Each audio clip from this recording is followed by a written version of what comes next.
So I thought to myself, what better way to influence the culture and raise it up than to attack at the entertainment level, which is already influencing it right now.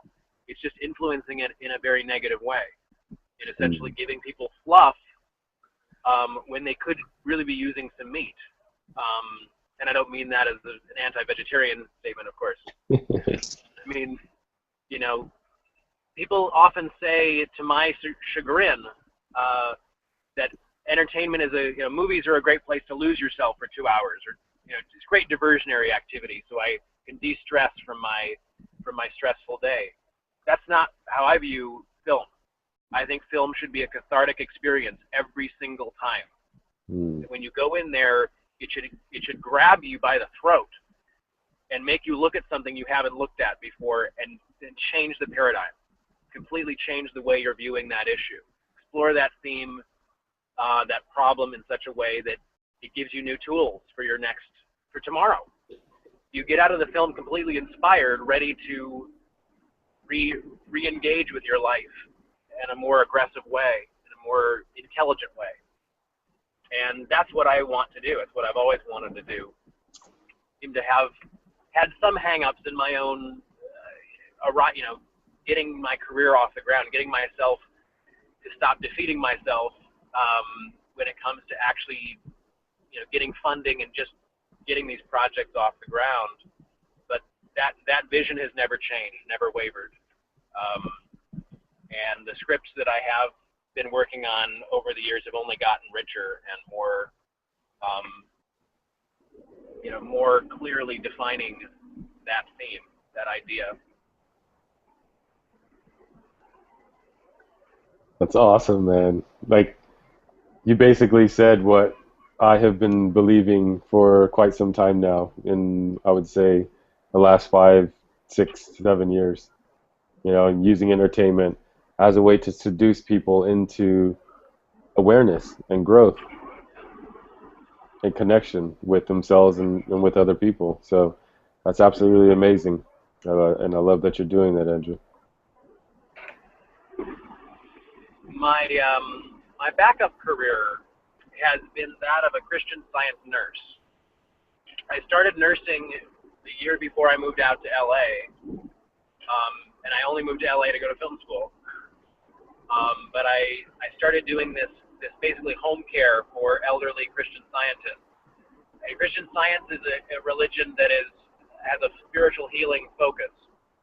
And so basically, people who would rather not go to doctors call me to care for them in their home. And I make pretty decent money at that. And essentially the money aspect of that, I think, has been a big lure, a big temptation away from my passion for many years now. And it has allowed me to feel complacent at times because I could subsist. I could keep envisioning what I wanted to produce without actually doing it. And going, well, now I'm going to make a little money now, or now I've got some money, I can start thinking about these projects again. Oh, I've got a new idea. Let me think about that one. But if I didn't have that safety net, I would have had to already completely commit to the film business and maybe do some projects that were, only advertising, only marketing, or even commercial fluff that I hate. But at least I would have gotten the tools and the business to subvert the system from within. And this is I've been aware of this roughly for years, but only recently have I really been digging into the problem and going, okay, if I just cut myself off from this financial safety net, there are no other options. There's only one way forward. And that's kind of where I am now, is just going, okay, I have the know-how, I have the tools, I have even the connections to just do what I want to do all the time. It's just time to start. There's no reason to continue to subsist in the same old way I have been. So, but the spiritual healing is of importance to me. I mean, the other seduction in doing healing in people's homes is that I like healing, and I like the spiritual aspect of it is something that few people recognize as valid or pertaining to reality. They think it's a bunch of faith healing kind of positive thinking only, and that's not it. There's a structure to this universe, and there is a metaphysics that is universal, and I think that's what we all can tap into, objectively speaking. Tap into what is the universal metaphysics, the secret or all that type of stuff, but really get a cross pollination of the different schools of thought on spiritual healing and just physics, and find what the common structure is. You go settle on, well, here is the common structure. This is the root structure that every religious tradition, that every spiritual teacher has essentially been talking about for 5,000 years. This is basically it, and work with that as well, because so much of psychology is incredibly useful and insightful, but it usually does not transcend the problem. Mm-hmm. Psychology will point out your problem, and then you will know how to cope with what you're dealing with, but it doesn't necessarily take you to the next level of transcending your problem and using your core wound as a strength. Spirituality, I think, is just the only thing. You have to crack down to that level of metaphysical awareness before you're actually experiencing what I call healing. Oh, that's that's really powerful and deep stuff you're talking about right now, and I love those types of conversations. I have my own tools and modalities that I use for healing, and of course, I encounter a lot in the evolution room, in the Evo room, because of the work that we do. So we'd definitely love to sit and have that conversation with you, Andrew. And at this point, like I love that you're at the crossroads right now. Have you actually transitioned from your job as a nurse? I'm not making a full-time living doing video projects right now, although I am being paid. I mean, I did a wedding photography gig last week. I'm planning a webcast event for a friend next week that's going to pay me some money. So I'm making money at video, at least. Haven't sold my documentary that I made a couple years ago. I haven't pre-sold any of my current projects that are mine. But no, I'm not. I'm still at the offer phase. Got it. Myself out putting myself out there for gigs that I was not putting myself out there for before. But that's what you're essentially looking to do right now, is make your video work your full-time gig and something you're doing 24/7. Yeah. Got it. And then continue to put on the projects that are my heart projects. Got it. That's amazing, man. All right. Well, it's very obvious to see that, at the core, you want to make an impact in the world. And as it is right now, you are making an impact as a nurse, but it sounds like what you would love to do and lights you up is in the realm of video. And so that's really awesome that you're making that transition when many people would still just, continue to do what they do just to survive. And we need to have more people around that are doing things that they really love, because when people are lit up, they're vibrating at a higher frequency. They're in love and sharing love. And when you're not, of course, that leads to where we are in the world today, where you have a lot of destruction and war and global warming and all that shit. So proud of you, man. I commend you for taking that step and having the courage to do such. Thank you. So where were you born? What was your childhood like? Like, give me a scoop on Andrew and what you were like. Yeah. Grew up in Chicago in a poor bohemian folk singer family. My father was an actor and studied mime in Paris and was trying to get his mime ensemble off the ground. Interesting. And my mother was a folk singer, storyteller, who who also did calligraphy, and she would draw up his programs and perform music for the introduction and the postlude of his mime pieces. And my mother was my grandfather on my mom's side was a personal friend of Joseph Campbell, and so my mother had this. I don't know who Joseph Campbell is. Mm-hmm. Yes. Okay, so we had like this infusion of sort of this multi-faith appreciation for the world's religious tradition, and just a very kind of a high intellectual mark of thinking. My mother continued to go to school for years, but my parents got divorced when I was about 2 and a half, and there were a lot of issues that occurred with my father's second wife, who was a Scientologist, and that was very interesting. Not the Scientology part so much as her blunt use of Scientology to control our family.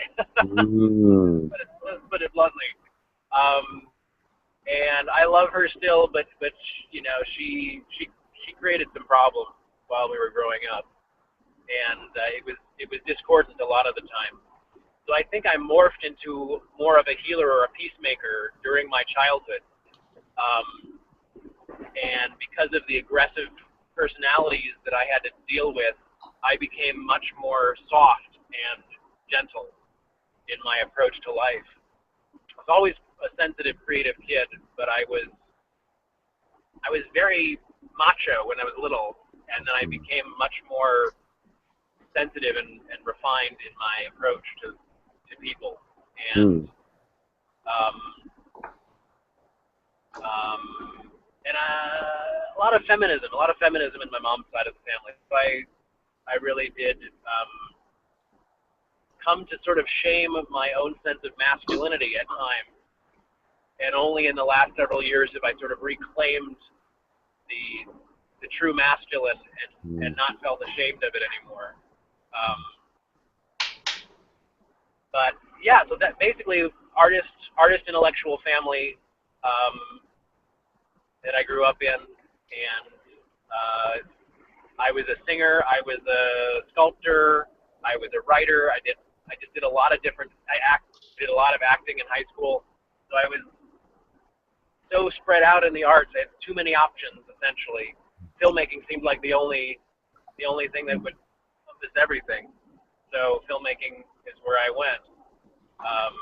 And also just being the most influential medium, I think, in the world today. So,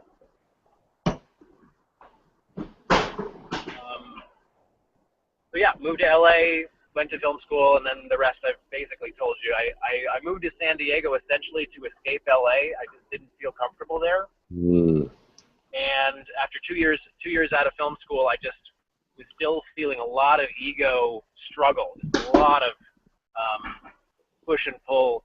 And so I moved to San Diego with the intention of spending 2 years here writing screenplays, and I've been here for 6 years. Hard to leave, right? Yeah, it is. It is just really a comfortable environment. I never feel angst here. And that's the only thing I'm worried about, is that maybe I need a little bit of angst in order to get busy on my career.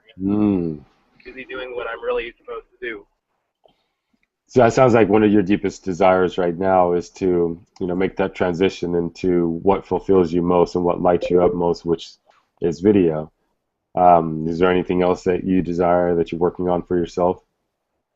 I'm also working on my music career. I was classically trained for a number of years, and I sing. And I don't want to do classical music per se. I have written some music, and I want to. It doesn't need to be my career, but it needs to have a life. My music expression needs to have a place in my life, and I want to give it a shot. Nice. That's the biggest thing. I've been doing some relationship counseling online with a couple of therapists, When I mean counseling, I mean essentially like Google Hangout video chats with a couple of colleagues who are, I consider them more qualified than I am. Mm. We have really interesting talks about relationships and love, and the ways that they fit and don't. And I'm very, very passionate about that topic as well, because just it is just such a big part of life. And I have a vision of putting a website up that is essentially for healing broken hearts, and that it would give people 3 different avenues when they get onto the homepage. They have 3 different approaches to healing. One being the kind of poetic, spiritual, mystic pathway. Another being kind of the psychological pathway of like, well, these are brain chemicals that are that you're addicted to, and this is how to slowly wean yourself. And then the third being more the like the personal coach. Go out there and take a run. Push yourself and practice how long you can not call that person. So there'd be 3 different approaches depending on your personality type to overcome a broken heart. Mm. Wow, that's cool. It's awesome that you're doing that work as well. Something that is very much an interest as far as topics of life, relationships, and connection. I think that's the most important thing in life, is the connections breed all the things that we desire, as far as our life. So the better we are at connection, I think the more that we create opportunities for ourselves to receive the things that we truly want. Yeah. Especially when you come to... What about you, Jay? What about you? What are you up to? What is the EvoRoom really? Have you done any research? No, honestly, I have not. I have not done any research yet. Giovanna told me I had to come and meet you, Giovanna Mimone, and she said I would love this group of people, and then I met you, and I got on the email list, and then I got a call yesterday, and I haven't had a chance, frankly, to do any research. I saw your... Oh, cool. Good. Coming off fresh. Yeah. What is the EvoRoom? It's a space for people to have experiences that are designed to accelerate their growth. And it's not an actual room. It's a room without walls. And the experiences that we create happen, at different places around San Diego, and now we're going to be traveling to different places around the world to offer these experiences in the physical realm. But we also offer virtual experiences to support the physical experiences that an individual has. And by experiences, I mean it's the non-traditional way of sharing and teaching. So you're not in a classroom, you don't have the teacher-student type of setup. The experiences are very interactive, where the students become teachers, and vice versa. And so a lot of what we do happens at different properties around, private residences around San Diego. And what we've been doing thus far is we invite about 15 to 25 people to have these experiences at a time, and we do these interviews like you and I are doing right now, as a way to gather information about each of the individuals that we invite into the EvoRoom. And the reason why we do that is because each EvoRoom experience that we create is uniquely designed for the individuals we select for that particular group, so that it becomes more relevant to them, and it's not just a curriculum, that we're sharing with people. And so once they have the experience, then we offer what's called an integration program to help people integrate the experiences that they have. Because I'm sure you've been to a workshop or seminar before, and you're all lit up and inspired, then 2 weeks later you're back to your old shit again. Right. So the integration program helps people to, as the name implies, integrate that information using some really fun, unique, virtual and physical experiences that we do on a regular basis. And so we have what's called a threshold experience that happens about once a month, and that is where we invite people to come in and we introduce them to the EvoRoom experience for those that have never had an experience before. And then we do events just for fun to create a place for people that have participated in the EvoRoom to gather and reconnect. Because throughout the day when we do threshold events, like there's such deep connection, we practice that at the core of what we do. And at the end of the days, the people don't want to leave. They end up staying, really late and connecting with each other. And so these events allow for, like the slip and slide party, allow for these participants to come together, have fun, and also bring other friends, into, the energy that we bring for them to feel and sense it. It's almost undeniable now. I get that there's a different energy that we vibrate at, and that attracts people into having the EvoRoom experience so that they can create that particular energy for themselves. And so for the experiences that we offer, we train in 5 core areas of life: emotional well-being, physical well-being, you and I's favorite topic, relationships, um, money, and nutrition. Now, those are the 5 core areas in most individuals' life. When one has balance in all those areas, then they usually have overall well-being. And with overall well-being, we're at a place that we can be better creators, right? And actually call in the things that we desire. But if we're lacking in any one of those areas, then there's usually suffering, and with suffering comes a limited way of being, and with limitations, then of course we're not creating at our fullest potential. So we invite facilitators who are experts in those particular areas of life to facilitate experiences for us, and then um, that happens throughout a day. And there's a lot of music involved, a lot of games, relay races, this kind of fear factor style things that we like to do that we uniquely create for each EvoRoom. A lot of pool time involved, a lot of water balloons, a lot of water guns, lots and lots of fun, because what I've discovered is that fun is a great way to raise the vibration, and in turn you accelerate your growth and development when your vibration is at a higher rate. Because I look at everything as energy, and that's how we offer our processes. Everything is intentional throughout an experience. Like everything is designed specifically. We put you in the right place at the right time for a certain experience that you're going to have, that helps enlighten you to an awareness about yourself, a power within yourself, or things that limit you. You'll have a different perspective on those things that limit you. Once that perspective change, then fucking magic happens. And it's so amazing that we have it so dialed in that happens pretty frequently in individuals' life. And um, it's really interesting. After people have an EvoRoom experience, one thing that we get a lot is that people, they fall deeper into love, they get married and commit themselves, or there's a breakup. They break up with the people that they know who aren't serving them. They leave their jobs and they go do what the things that they really love to do.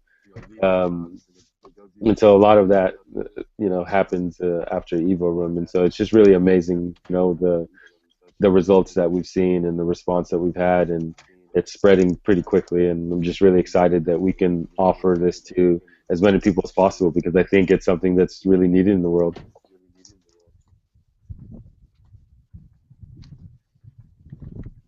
Sounds great. Sounds like a really well thought out program. Oh yeah, there's So, been hours and hours and hours and hours of contemplation, of design, of meetings with experts in the realm of consciousness, to truly understand how we can accelerate the growth of human beings. Because the way I see it is like, all these problems that exist in the world today with the environment, economically, socially, or whatnot. It seems that we don't have very much time before this world becomes a really undesirable place to live. So we need to work quickly, right? So this is what has inspired, the research that we've done is to figure out how can we accelerate the growth of a human being so that they could really tap into their full potential and do what their purpose is on this planet.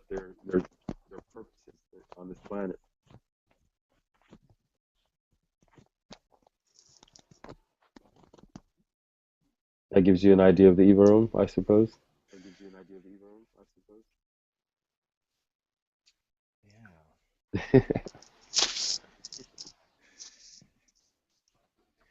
Well,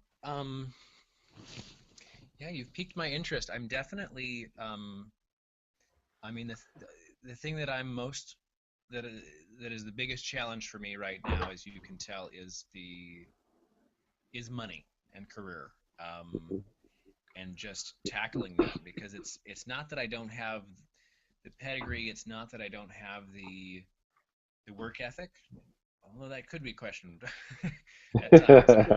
Uh, it's really self-defeating. I'm not willing to ask for money is my Mm, problem. I'm afraid. It seems that I have big hangups, maybe from my father, about money and just being able to say, listen, I need to charge this much money for these services, or I need this much money and I guarantee this product.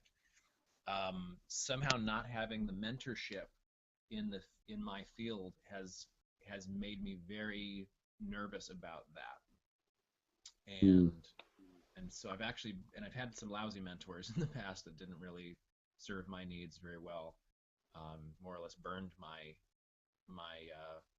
mentee receptors, and I want to recondition that. I want to mm, be experiences that I'm really looking for right now are things that can, uh, yes, clearly help me be more uh, aware of my energetic core extending directly straight to my actions, mm, but also definitely I'm seeking out mentorship in specifically in my career of choice. And that said, it's the whole industry is changing, and that probably is a good thing. But I still need mentorship um, in this field of media arts and how to charge money. How to develop a project and price it out and monetize it. nice. Um, what I would say to that is you've come to the right place, that's for sure. Actually, my mentor and business partner in the Evo room is a media producer, merchandiser, marketing and branding like genius. Just to give you a little background on him, uh, in his early 20s, he was hired by George Lucas when Star Wars was just a movie, and he helped put together the licensing program for Star Wars, which of course, led Lucas to generate billions and billions of dollars. He also created the syndication program for Cheers and MASH. Created trailers for Batman Returns, Batman Forever, or whatever those films are for Paramount or for Warner. And he's just been in media and production for a really long time and got paid top dollar for being just that. So that's accessible through the Evo Room because of course I mean, himself and myself are the Eva room, and what we create. But outside of that, one thing that you pointed out is like mentorship, right? But I think we all need guidance in every aspect of our life. I need guidance. I'm not an expert in eating. I'm not an expert in my emotional well-being. I can say I'm a little bit of expert in physical well-being because of my background as an athlete, but in most realms of life, I'm not an expert in. So I need the guidance of others to train me. But I don't think the method is, just one-on-one all the time. I think and it's proven through science that in groups we are 60% more likely, 6 times more likely to achieve our goals and desires. And why? Well, there's this thing called the Johari method, right? It kind of explains it all, where you know we have blind spots in our consciousness where we can't see how our certain behaviors are creating a reality of ours. And the way that we can see those blind spots is through reflection from other beings, right? That can see into our consciousness and the way our way of being to share with us, hey, you're fucking up here, you're doing this, or you're doing that. And so this is where the Evo Room has become very valuable to people, because we hand select the individuals that come to the Evo Room to attract people that are open-minded, not everyone's judgmental to a certain extent, but not too judgmental, that are open, receiving, loving. And as a result, when we get into conversations like you were talking about Google Hangouts and relationships, when we get into conversations about anything, it gives a forum for people to fully express themselves without the fear of judgment or, of all the things that limit us from actually full expression. And as a result, we can reflect back to each other and have conversations around really important topics that help shift our perspective. And with just one small shift in perspective, fuck, our lives can change. We're really just one thought away from a whole different experience in life. And that's the beauty of what we bring into the Evo Room is the connection. And through that connection is a source of our power, because when in community, we become that much stronger. But it is our community that has to see us for the powerful beings that we are. Because if it's just one person, we may not believe, like, yeah, you're only one person, so I don't believe that you think you know what's up. But when your whole community sees you as an individual and how powerful you become, it's amazing what happens to that individual from everyone's belief. They start to believe in themselves, and then it's they're off and running. So it's much more than that, but just it's really hard to explain. I really just ask people to come have the experience and see for yourself what it's all about. And now we've done this. We've done a threshold experience now 9 times, and it's just been as impactful as the first. And we're attracting just some really amazing people into the space. A lot of entrepreneurs and CEOs that they make money, but they lack in connection and creating relationships. Everyone has something that they're trying to overcome. And the Evo Room just becomes that place that allows them, the space to really just get into themselves in not a challenging and stressful way, right? Personal development can be challenging and stressful, but it doesn't have to be. And we created a process that makes it really fucking fun and exciting. Because if it's not fun, I'm not going to do it, and that's just the way I look at life. Sounds great. Sounds great. Awesome. How did you So get into August 30th is how did I get into it? Yeah. Pain drove me, actually, and challenges. Um, I was recently married and just recently divorced, or I was married and recently divorced, and through the devastation of that divorce, created a lot of pain and suffering. And then my little sister passed away at the age of 24 last year in July. Um, and the combination of other experiences that I had last year took me to probably the shittiest part of my life that I could imagine. But out of that, a lot of teaching, a lot of learning. And not only that, I came into this community where I am now, where I now have access to people that are loving, are open, that are extremely supportive. And through that support, I've been able to find myself and heal from, these experiences that I've had. And out of that healing, was inspired to create this, because I know a lot of people could utilize the same type of support and community around them. And so this is a result of a deep desire to want to help other people, and I found this as a great tool to actually to do just that.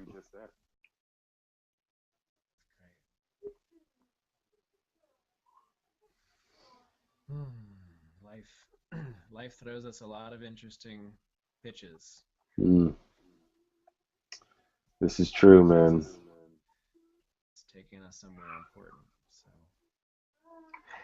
Yeah, that's the one thing that I've been really just focusing my awareness on is like everything is perfect as it is. No matter how bad it may seem, everything is perfect and all is well.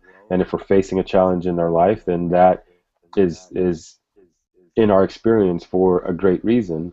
And if we could love that situation, love that challenge, love that pain, and embrace it, then on the other side of accepting and embracing the challenges in our life is the gold, is the learning, is the lesson, is the power that we all truly want, is the love that we all truly want. So, I've been better at like if I'm facing a challenge, being able to move through it quickly, right back on track, getting into balance, getting into flow, and just creating some really fucking magnificent things like a giant slip and slide.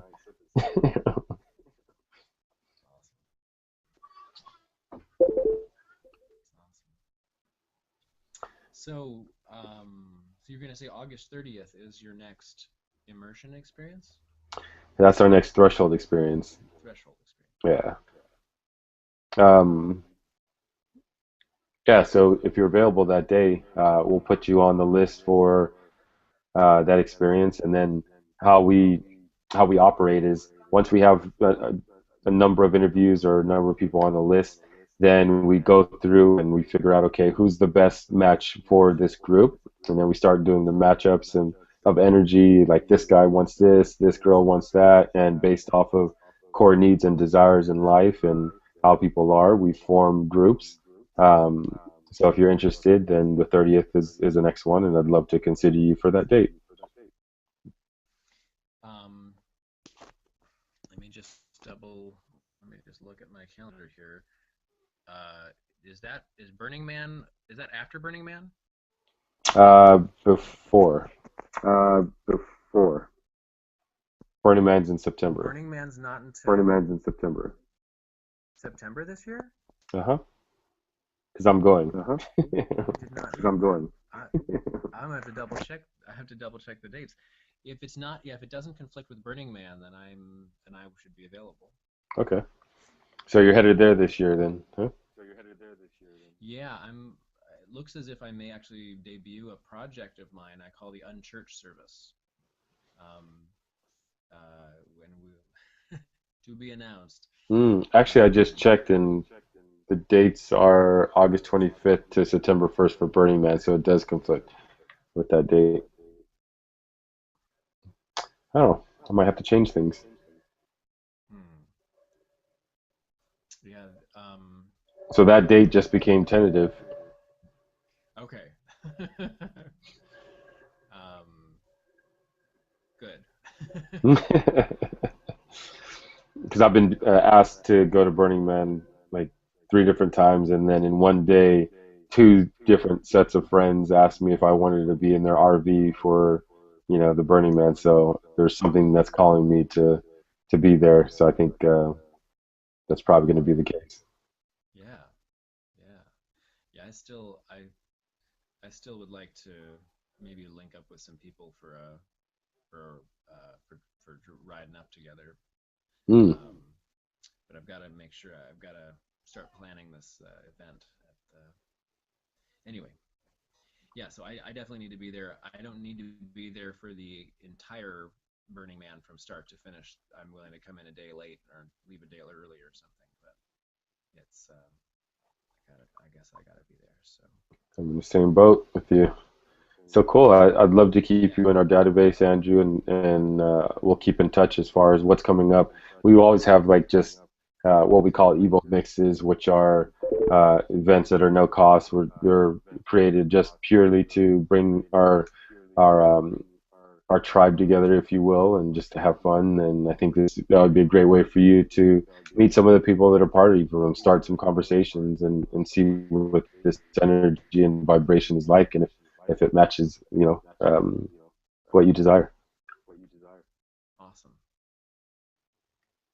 Cool, man. Very Well, it was a cool. pleasure getting to know you, Andrew. I look forward to getting to know more of you, and also may call upon you for some of your services as far as video is concerned. So, if you wouldn't mind shooting me an email or text with like your website and any media that I could look at. We're actually looking for someone to edit the drone video footage from the Slip and Slide party. So Oh, awesome. Awesome. All right. I will do that. it'd be a fun one. All right. Well, thanks so much, Jay. Great talking to you. Welcome. The pleasure's mine. And Andrew, enjoy the day, man. We'll stay in touch, okay? All right. All right. Take care. Bye bye.